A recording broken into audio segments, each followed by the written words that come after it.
Hi friends, ఈరోజు మనం ఎమ్మి chicken pickle ఎలా చేసుకుంటారో చూద్దామా.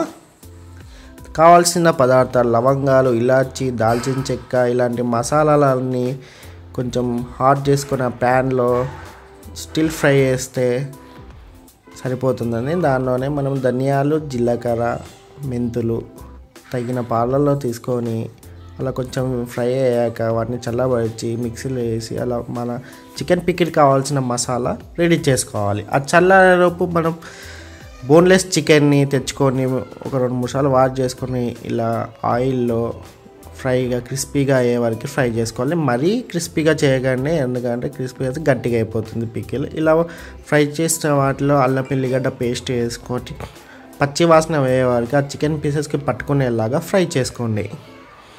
ఇలా మాడిపోకుండా ఫ్రై చేసుకొని స్టవ్ కొంచెం మీడియం ఫ్లేమ్లో పెట్టుకొని ఫ్రై చేయండి. అలా ఫ్రై అయ్యాక స్టవ్ చిన్నగా పెట్టేసుకొని లో ఫ్లేమ్లో పెట్టేసుకొని కారం పొడి, సాల్ట్ కలుపుకోండి. కారం పొడి సాల్ట్ 1:2 రేషియోలో, అంటే ఒక 2 స్పూన్స్ కారం వేస్తే 1 స్పూన్ ఉప్పు వేయాలి. అందులోనే మనం ఇంతకుముందు రెడీ చేసుకున్న మసాలా వేసి ఆయిల్లో బాగా కలపాలి.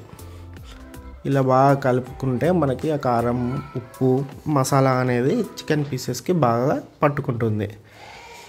అలా కలిపాక మొత్తం చల్లారాక మనం ఒక 2 మీడియం సైజు లెమన్స్, కానీ మీరు అంటే పులుపు బాగా తినాలనుకుంటే, బాగా ఆ టేస్ట్ నచ్చితే ఇంకొక లెమన్ అంటే ఒక 2 to 3 లెమన్స్ స్క్వీజ్ చేసుకొని ఆ పికిల్లో కలుపుకొని బాగా కలుపుకొని మనం చేసుకుంటే మనకి పికిల్ అనేది ఒక 10 to 15 days నిల్వ ఉంటుంది.